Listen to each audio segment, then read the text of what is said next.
Because understanding great literature is better than trying to read and understand yet another business book. On the Leadership Lessons from the Great Books podcast, we commit to reading, dissecting, and analyzing the great books of the Western canon. You know, those books, from Jane Austen to Shakespeare, and everything else in between, that you might have fallen asleep trying to read in high school. We do this for our listeners, the owner, the entrepreneur, the manager, or the civic leader who doesn't have the time to read, dissect, analyze, and leverage insights from literature to execute leadership best practices in the confusing and chaotic postmodern world we all now inhabit. Welcome to the rescuing of Western civilization at the intersection of literature and leadership. Welcome to the Leadership Lessons. My name the Great is Books Podcast, and this is the Leadership Lessons from the Great Books Podcast, episode number 126. There are a few books that sit or serve as the cornerstones of Western philosophy and have influenced approaches to life in everything from government to the military. One of those books is the Bible. The other books include the works of Shakespeare. Marcus Aurelius is also down there, right alongside Homer. However, there is one other book that overshadows them all and stands as a groundbreaking work focused on relating history to the reader as a story of great men performing great deeds. The author laid the groundwork for subsequent generations in the West to understand human nature in crises such as plagues, massacres, and of course, the endless nature of man inside of warfare. Today, we will be pulling the leadership lessons for postmodern leaders from a hoary old book, a hoary old history, The History of the Peloponnesian War by Thucydides. Leaders, the lessons you learn and apply from, Thucydides can create ripples in the lives of people you may never even meet, down and past the fourth generation.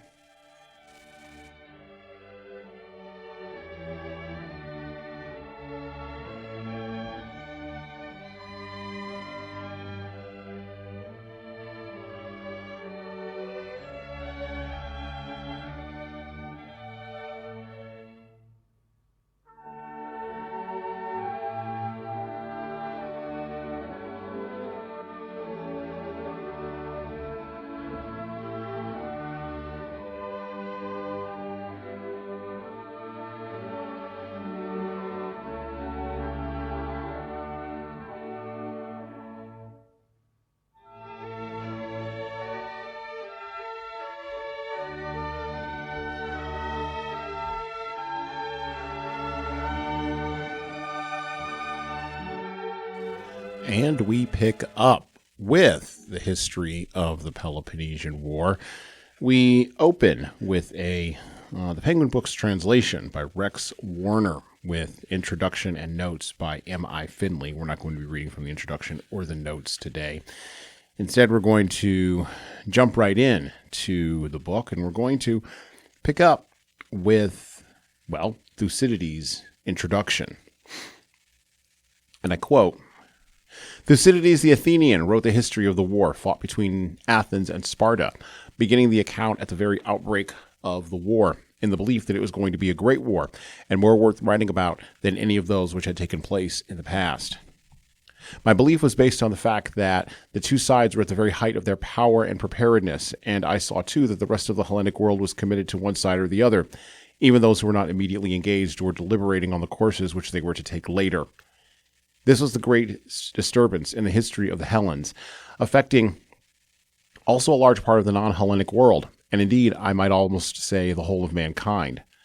For though I have found it impossible, because of its remoteness in time, to acquire a really precise knowledge of the distant past or even of the history preceding our own period, yet after looking back into it as far as I can, all the evidence leads me to conclude that these periods were not great periods either in warfare or in anything else.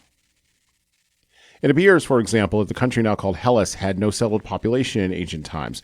Instead, there was a series of migrations, as the various tribes, being under the constant pressure of invaders who were stronger than they were always prepared to abandon their own territory.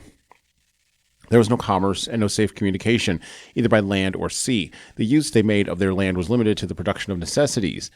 They had no surplus left over for capital and no regular system of agriculture, since they lacked the protection of fortifications, and at any moment an invader might appear and take their land away from them. Thus, in the belief that the day-to-day necessities of life could be secured just as well in one place as another, they showed no reluctance in moving from their homes and therefore built no cities of any size or strength, nor acquired any important resources. Where the soil was most fertile, there were the most frequent changes of population, as in what is now called Thessaly in Boeotia, and most of the Peloponnese, except Arcadia, and in others of the richest parts of Hellas. For in these fertile districts, it was easier for individuals to secure greater powers than their neighbors. This led to disunity, which often caused the collapse of these states, which in any case were more likely than others to attract the attention of foreign invaders. It is interesting to observe that Attica, which because of the poverty of her soil was remarkably free from political disunity, has always been inhabited by the same race of people. Indeed, this is an important example of my theory that it was because of migrations that there was an uneven development elsewhere. For when people were driven out from other parts of Greece by war or by disturbances, the most powerful of them took refuge in Athens as being a stable society. Then they became citizens and soon made the city even more populous than it had been before, with the result that later Attica became too small for her inhabitants and colonies were sent out to Ionia. Another point which seems to me good evidence for the weakness of the early inhabitants of the country is this. We have no record of any action taken by Hellas as a whole before the Trojan War. Indeed, my view is that at this time the whole country was not even called Hellas. Before the time of Hellen, the son of Deucalion, the name did not exist at all, and different parts were known by the names of different tribes, with the name Pelagasian predominating. After Hellen and his sons had grown powerful in Phythiatius and had been invited as allies into other states, these states separately, and because of their connections with the family of Hellen, began to be called Hellenic. But it took a long time before the name ousted all other names. The best evidence for this can be found in Homer, who, though he was born much later than the time of the Trojan War, nowhere uses the name Hellenic for the whole force. Instead, he keeps his name for the followers of Achilles, who came from Phaeacitus and were in fact the original Hellenes. For the rest of his poem, he uses the words Danaans, Argives, and Achaeans. He does not even use the term foreigners, and this, in my opinion, is because in his time, the Hellenes were not yet known by one name and so marked off as something separate from the outside world. By Hellenic, I mean here both those who took the name of the city by city, and as a result of common language, and those who later were all called by the common name. In any case, these various Hellenic states, weak in themselves and lacking in communications with one another, took no kind of collective action before the time of the Trojan War, and they could not have united even for the Trojan expedition unless they had previously acquired a greater knowledge of seafaring.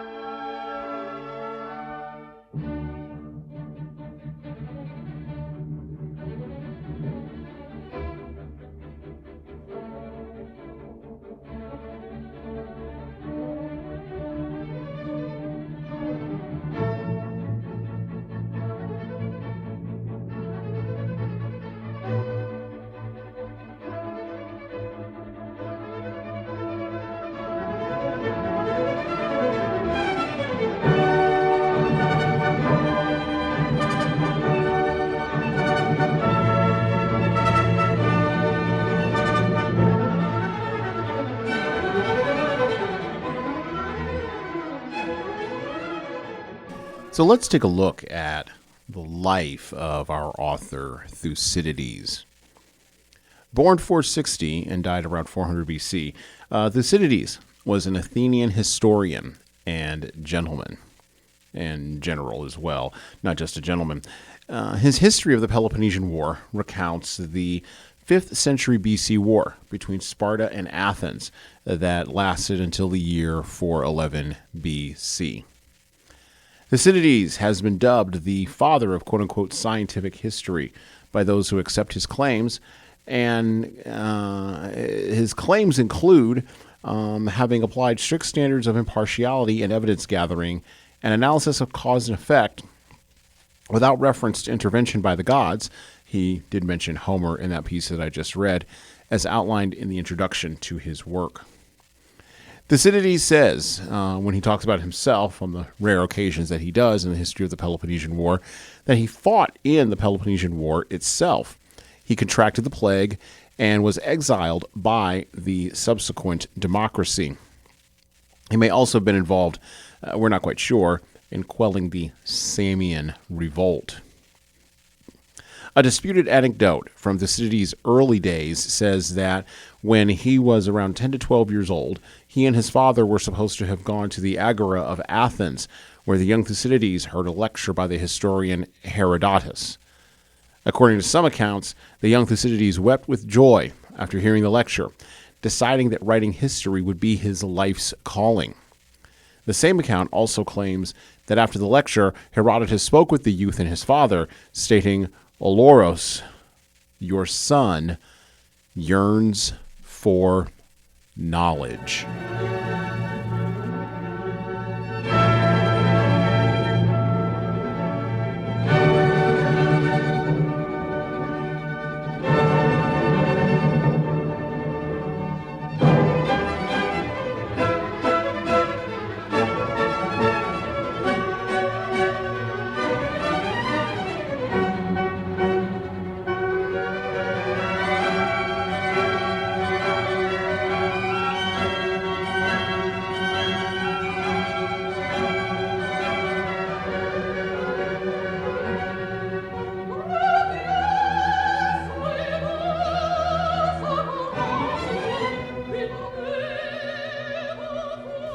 Oloros, your son yearns for knowledge.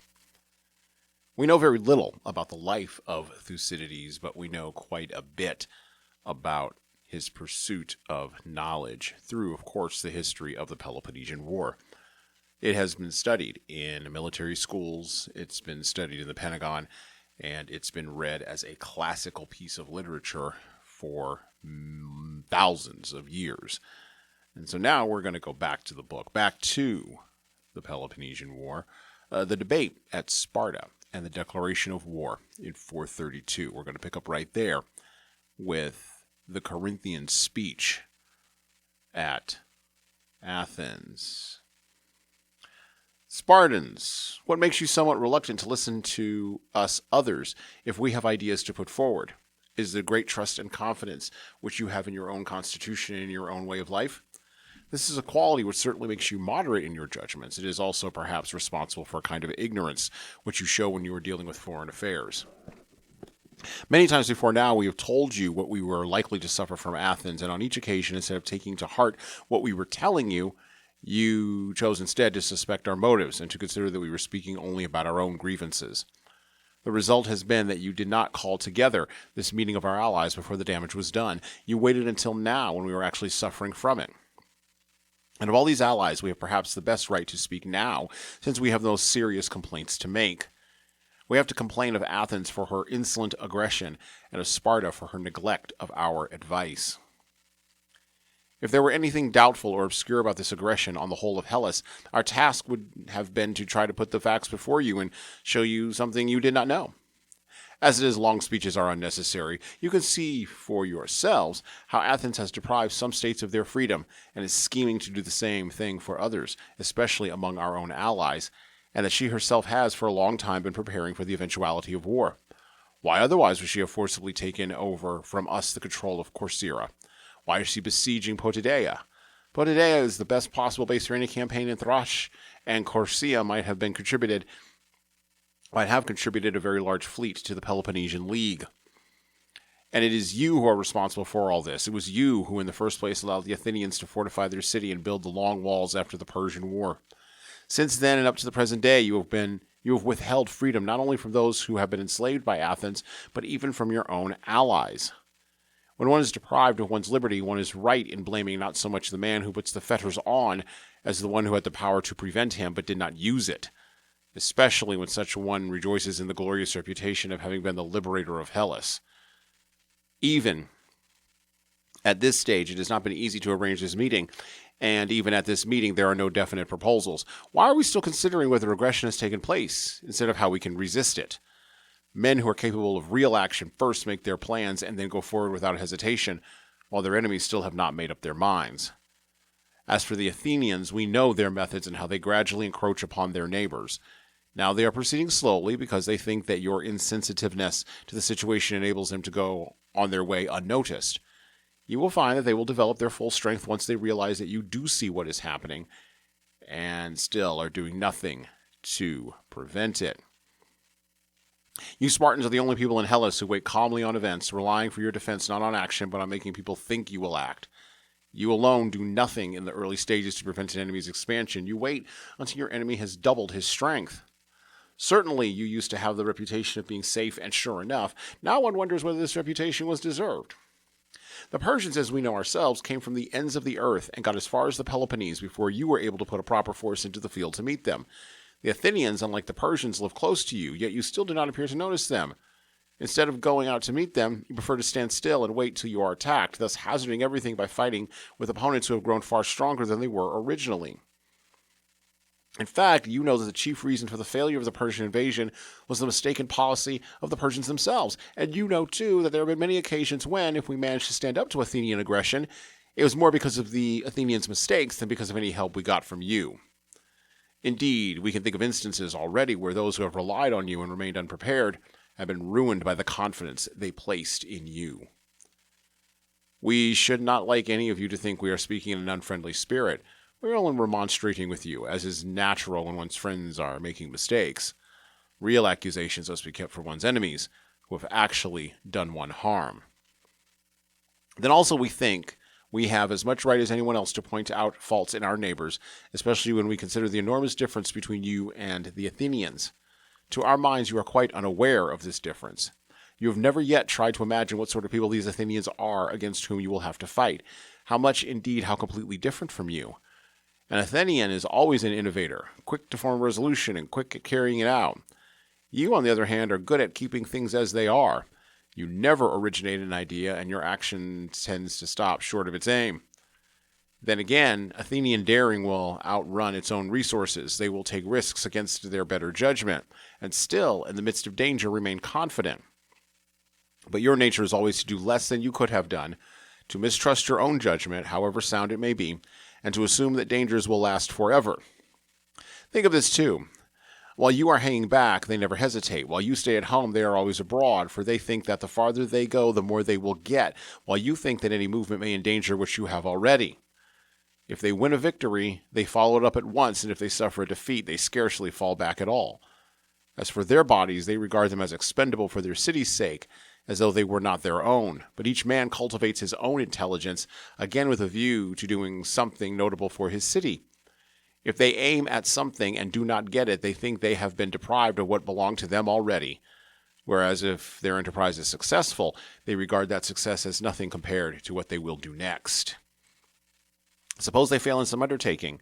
They make good the loss immediately by setting their hopes in some other direction. Of them alone, it may be said that they possess a thing almost as soon as they have begun to desire it. So quickly with them does action follow upon decision, and so they go on working away in hardship and danger all the days of their lives, seldom enjoying their possessions because they are always adding to them. Their view of a holiday is to do what needs doing. They prefer hardship and activity to peace and quiet. In a word, they are by nature incapable of either living a quiet life themselves or of allowing anyone else to do so.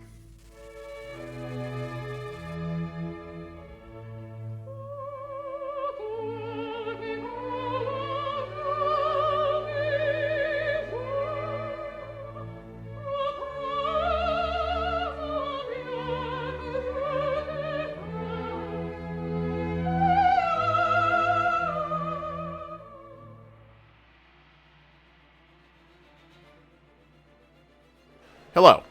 So I'm going to do some shilling here, and hopefully this will be a pause in our riveting conversation for you. I have an offer for you.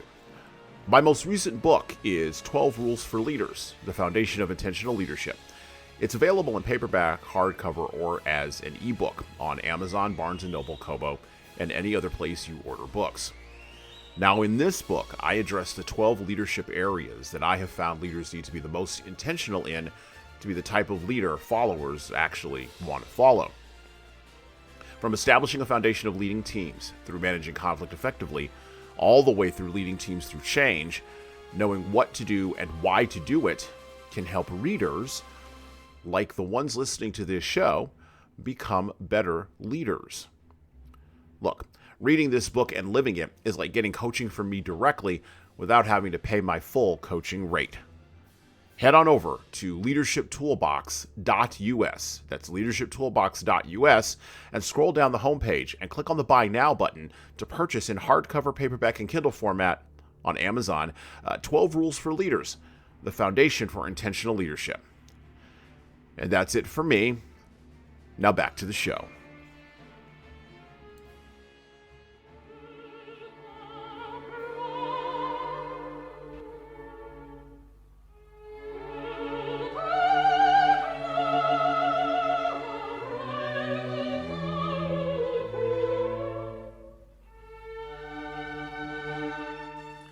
In our time, when wars begin because of seemingly transient reasons, at least to our postmodern mind, we fail as common folk and even as leaders to understand a concept called casus belli. In the run-up to the Peloponnesian War, the casus belli was as follows, according to Thucydides, and I quote, "Both the Athenians and the Peloponnesians already had grounds of complaint against each other. The grievance of Corinth was that the Athenians were besieging her own colony of Potidaea with Corinthians and other Peloponnesians in the place. Athens, on the other hand, had her own grievances against the Peloponnesians. They had supported the revolt of a city, which was in alliance with her, and which paid her tribute, and they had openly joined the Potidaeans in fighting against her." Close quote. Casus belli even applies now with the Ukraine war with Russia and the Israeli-Palestinian, Israeli versus Arab, Israeli versus Lebanon and Iran war going on right now in the Middle East. The reasons men have for war are many, but they can usually be divided into two categories: stated reasons and hidden reasons.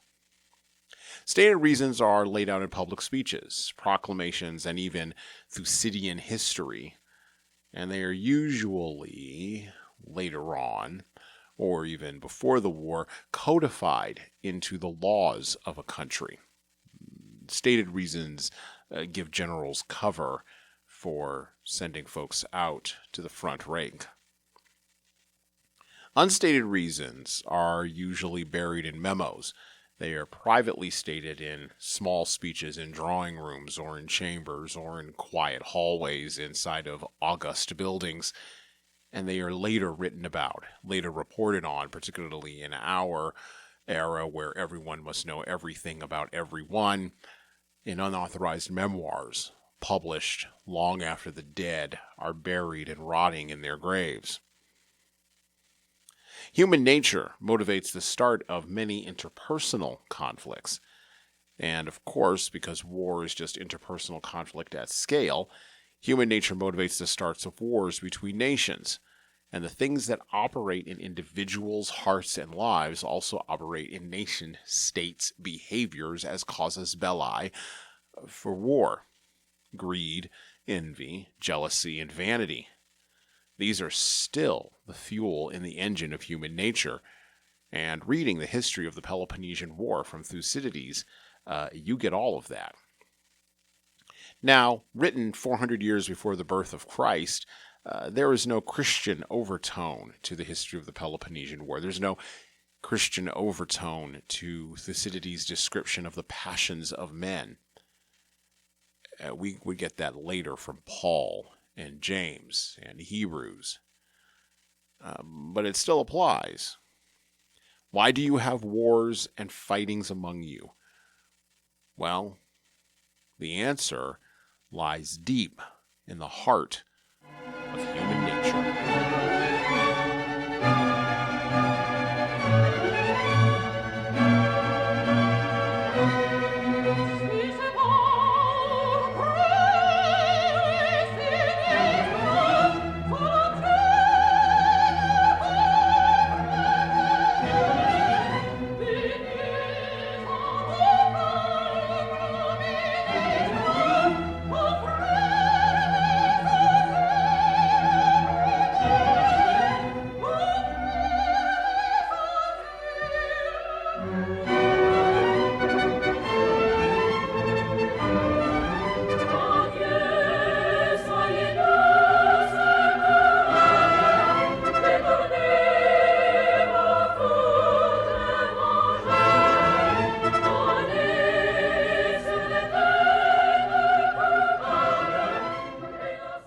back to the book, back to the history of the Peloponnesian War.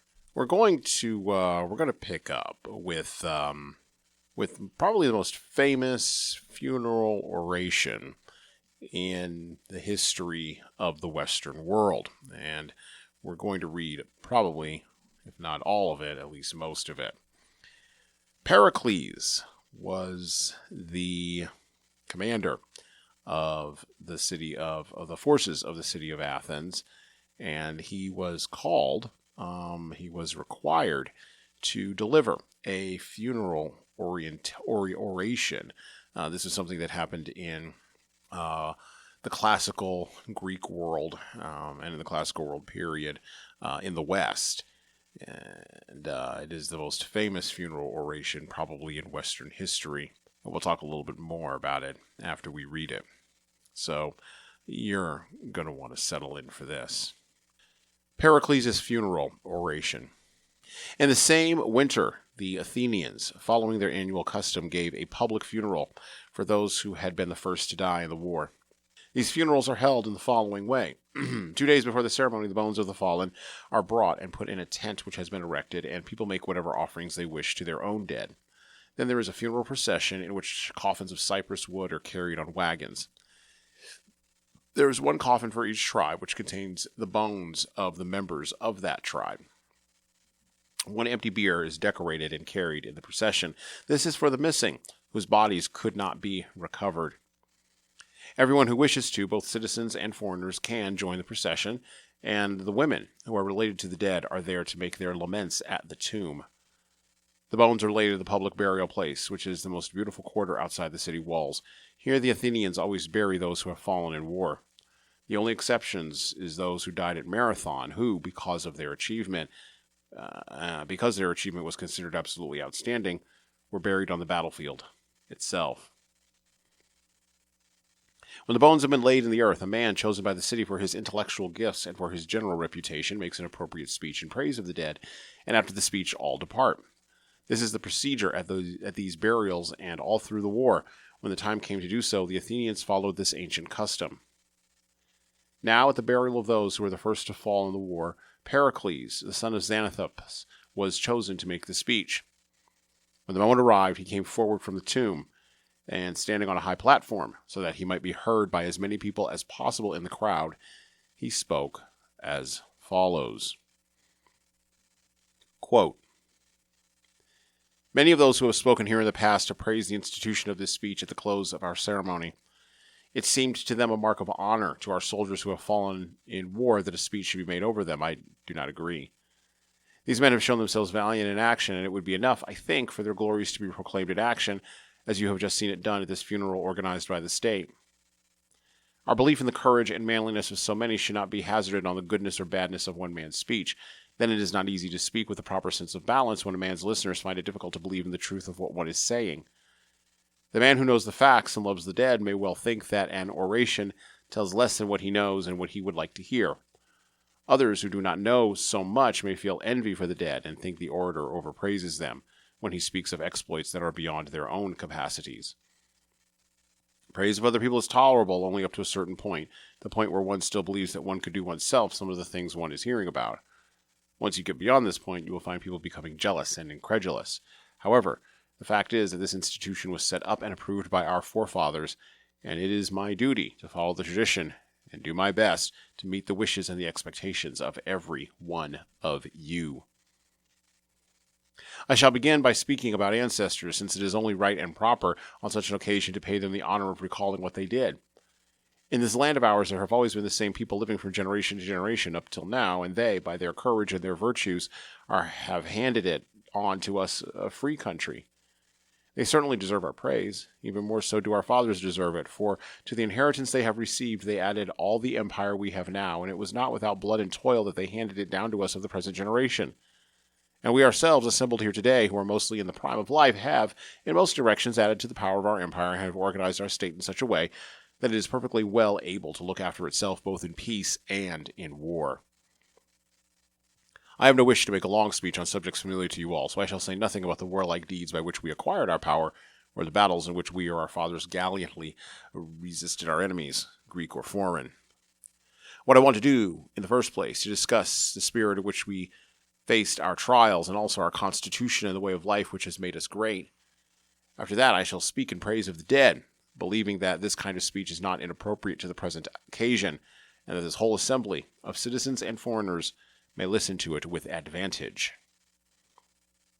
Let me say that our system of government does not copy the institutions of our neighbors.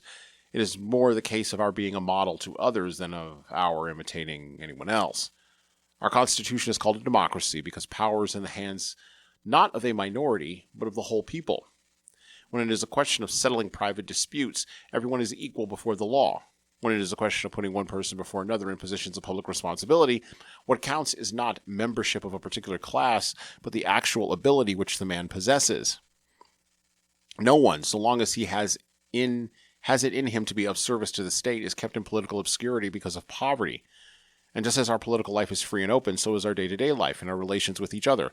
We do not get into a state with our next-door neighbor if he enjoys himself in his own way, nor do we give him the kind of black looks which, though they do no real harm, still do hurt people's feelings. We are free and tolerant in our private lives, but in public affairs, we keep to the law. This is because it commands our deep respect. We give our obedience to those whom we put in positions of authority, and we obey the laws themselves, especially those which are for the protection of the oppressed, and those unwritten laws which is an acknowledged shame to break.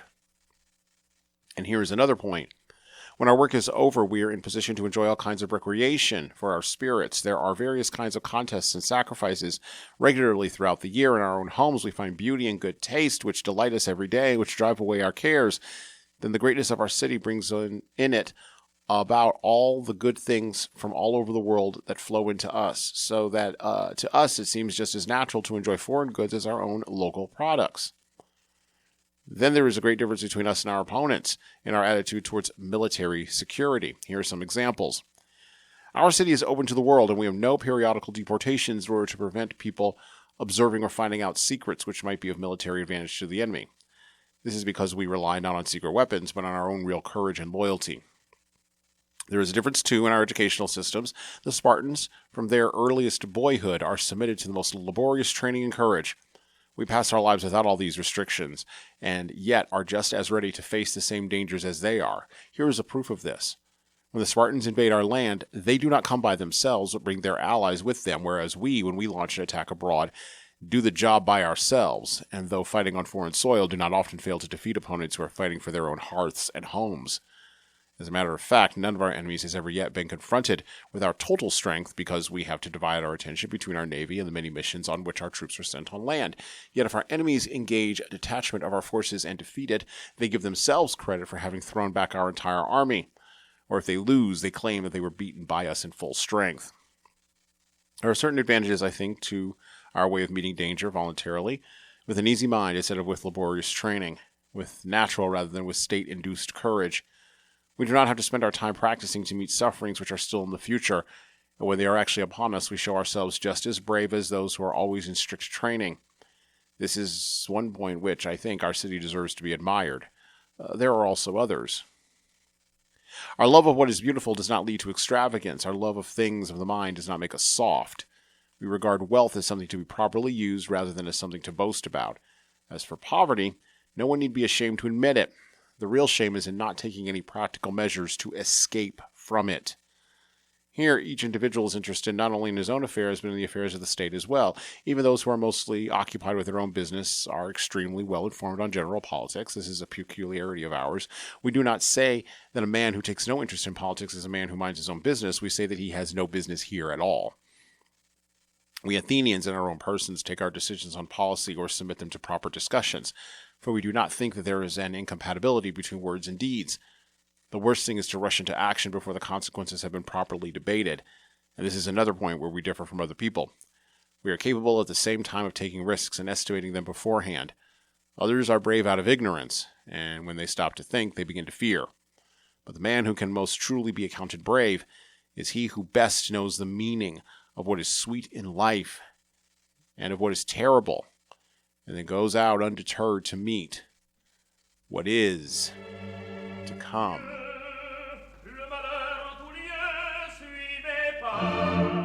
Des cris de désespoir.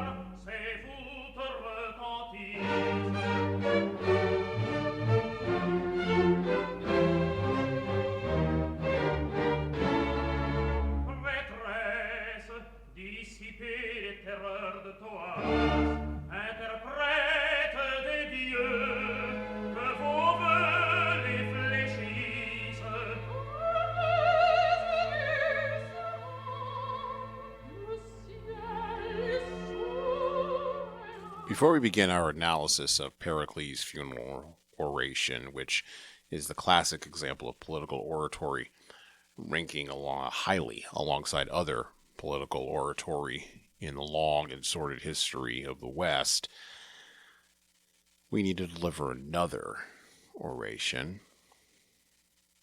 President Lincoln delivered the 272-word Gettysburg Address on November 19, 1863, on the battlefield near Gettysburg, Pennsylvania. Channeling Pericles, he said this: 7 years ago, our fathers brought forth on this continent a new nation, conceived in liberty and dedicated to the proposition that all men are created equal. Now we are engaged in a great civil war, testing whether that nation, or any nation so conceived and so dedicated, can long endure. We are met on a great battlefield of that war. We have come to dedicate a portion of that field as the final resting place for those who here gave their lives, that a nation might live. It is altogether fitting and proper that we should do this, but in a larger sense we cannot dedicate, we cannot consecrate, we cannot hallow this ground. The brave men, living and dead, who struggled here have consecrated it far above our poor power to add or detract. The world will little note nor long remember what we say here, but it can never forget what they did here. It is for us, the living, rather, to be dedicated here to the unfinished work which they who fought here have thus so far so nobly advanced. It is rather for us to be here dedicated to the great task remaining before us, that from these honored dead we take increased devotion to that cause for which they here gave the last full measure of devotion, that we here highly resolve that these dead shall not have died in vain, that this nation under God shall have a new birth of freedom, and that government of the people, by the people, for the people, shall not perish from the earth. The Gettysburg Address is the American example of funeral oration, short and to the point. We didn't even get through a third of Pericles' funeral oration, created for a different time of potentially longer attention spans. Richard Ned Lebo, an American political scientist, characterized Thucydides as, quote, the last of the tragedians, stating that, and I quote, Thucydides drew heavily on epic poetry and tragedy to construct his history, which not surprisingly is also constructed as a narrative. Pericles' funeral oration stands as an example of such epic poetry. There is a monumental challenge, as Lincoln and Pericles would have recognized, to speaking over the dead. How do you actually define what people have done when they have given the last full measure that they can give in this world, which is their lives? How do you define such a sacrifice? How do you place it in the pantheon of sacrifice on offer? How do you inspire those who are living, and how do you get them to think differently about those who are dead? The challenge of speaking over the dead and managing not to make it maudlin and overly sentimental or crass and overly hard was equally matched by Abraham Lincoln. Lincoln and Pericles both stand as examples of long-form funeral oration, and there have been none better in the time since. Maybe that's because we've lost the ability, whether it be Christian or pagan, we've lost the ability to place the appropriate context of our lives within a much larger hierarchical order.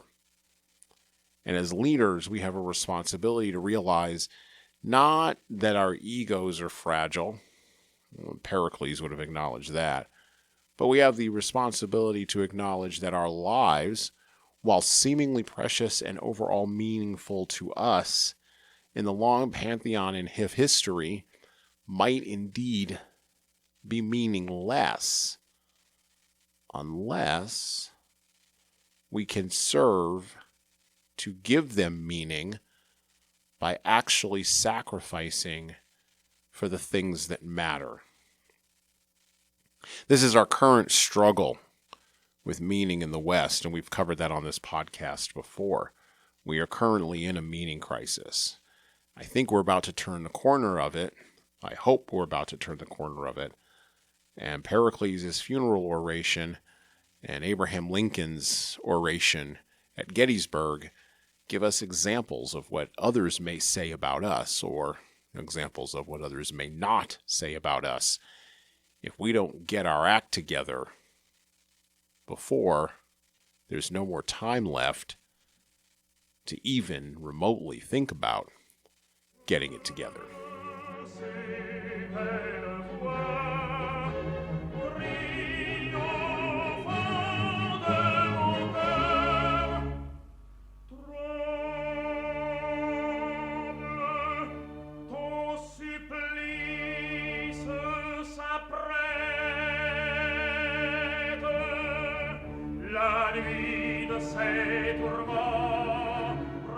So, what are we to take from the history of the Peloponnesian War? And by the way, this is a robust history. It doesn't just include information about or the repetition of Pericles' funeral oration, but it walks through the entire Peloponnesian War.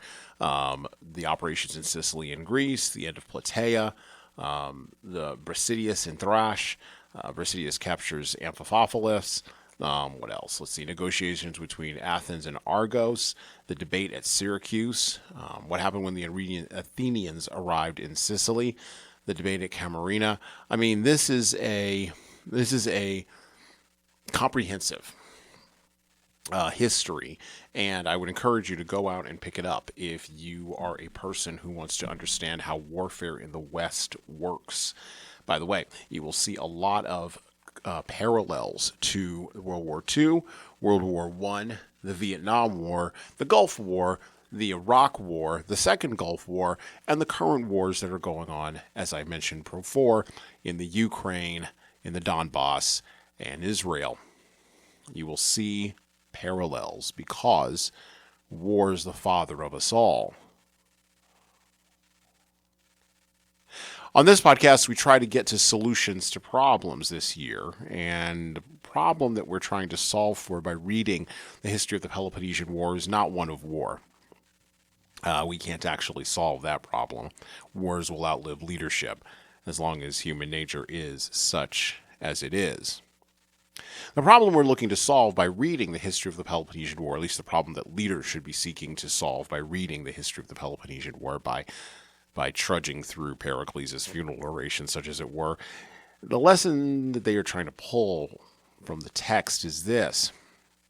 History, philosophy, and theology used to matter more as tools for explaining the vagaries of our human nature under fire than psychology ever did. Matter of fact, I would argue that for all of the insights that psychologists have generated over the course of the last 100 years, they still don't beat the insights you can get about human nature from history.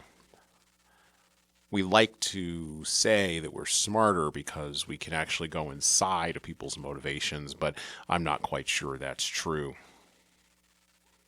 In our current bureaucratic era in the West, where we are ruled over by scientific managerial apparatchiks, we have successfully separated people who think about warfare, even if they have medals on their breast, from the people who actually do the fighting. Think about it.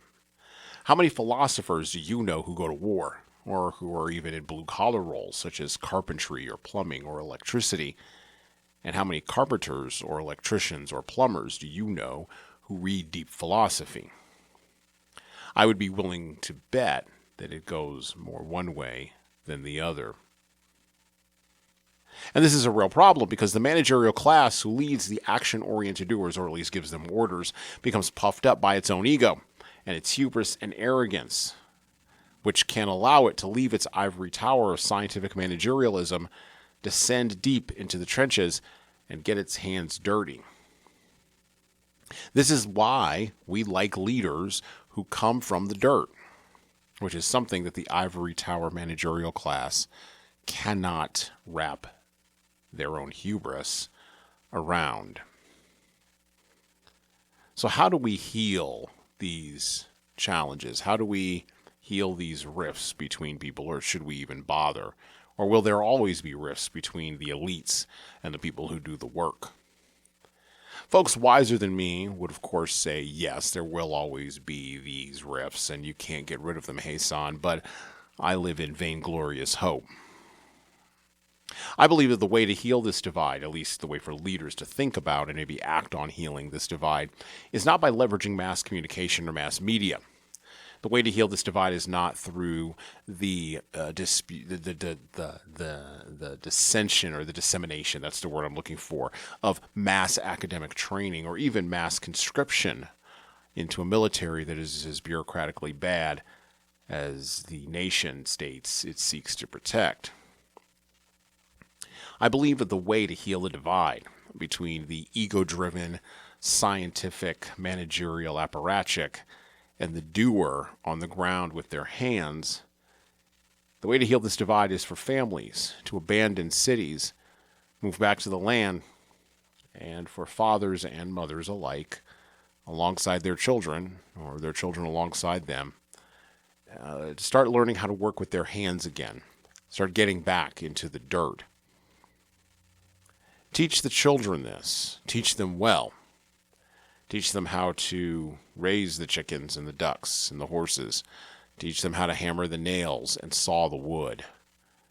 The leaders that will come from those places will be able to deliver funeral oratory that will be stirring and uplifting and won't sound hollow or pointless because it will actually have hard experience embedded underneath it. And well, that's it for me. Thank you for listening to the Leadership Lessons from the Great Books podcast today.